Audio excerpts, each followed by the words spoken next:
Prime Minister Narendra Modi will interact with the beneficiaries of Saubhagya scheme across India through video conferencing in a short while from now. Under the scheme, free electricity connections to all households will be provided in rural areas and poor families in urban areas. In a tweet, Prime Minister Modi said that even after 70 years of independence, these villages were in the dark and his government has the honor of lighting them up. The cabinet has increased fair and remunerative price of sugarcane by 20 rupees per quintal to 275 rupees for the next marketing year starting October. The cabinet also approved proposal for continuation of pre-matric, post-matric and merit-cum-means-based scholarship schemes for students belonging to minority communities. Cabinet approves to grant special remission to prisoners as part of commemoration of 150th birth anniversary of Mahatma Gandhi. Women and transgender convicts of 55 years of age and above who have completed 50% of their actual sentence period will be released under this special remission. Cabinet also approves the signing of MOUs among BRICS nations on the Regional Aviation Partnership Cooperation. External Affairs Minister Sushma Swaraj will host the two-day 10th edition of the Delhi Dialogue in New Delhi today. The Delhi Dialogue is a premier annual track 1.5 event to discuss political security, economic and socio-cultural engagement between India and ASEAN. The theme for this year is Strengthening India-ASEAN Maritime Cooperation.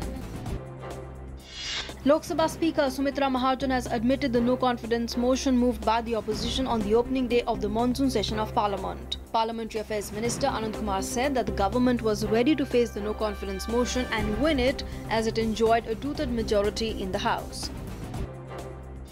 The Supreme Court has said that the fundamental right of freedom to practice religion is provided to all persons by the Constitution and the women have the right to enter and pray like men at the famous Sabrimala temple in Kerala. The Apex Court said that there was a collateral constitutional argument based on Articles 25 and 26 which gave the right to practice religion to all and they automatically apply to women also. Heavy rain and floods continue to affect normal life in parts of Gujarat. Government officials said 30 people have lost their lives in South Gujarat and Saurashtra. A total of 113 villages are still without power and a number of roads including 2 national highways and 12 state highways are closed due to heavy rain. The Met Office has predicted heavy rains in the next 5 days in South Gujarat, Saurashtra, Kutch and North Gujarat regions.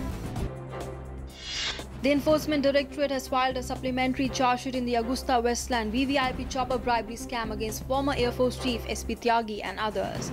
The Enforcement Directorate in its charge sheet has said that money has been laundered through multiple foreign companies which were used as fronts to park alleged kickbacks.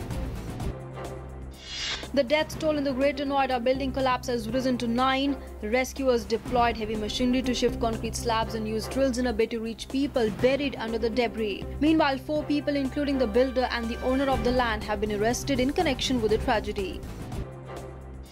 Rajya Sabha passes the State Bank's Repeal and Amendment Bill 2017. The House adopted the amendment moved by the government regarding the bill.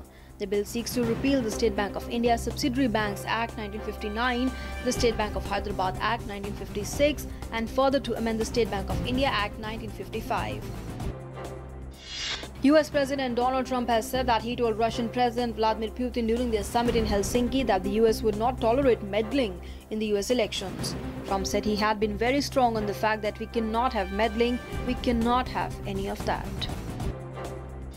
Turkey's state of emergency, which was imposed after the failed 2016 coup, has come to an end, but the opposition fears it will be replaced by even more repressive legislative measures.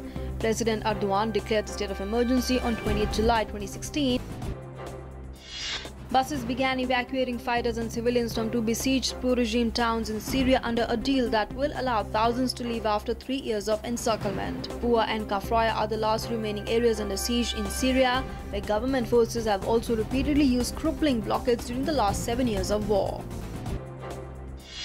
Google was fined 4.3 billion euros by the European Union in order to change the way it puts search and web browser apps on Android mobile devices, setting a global record for antitrust penalties.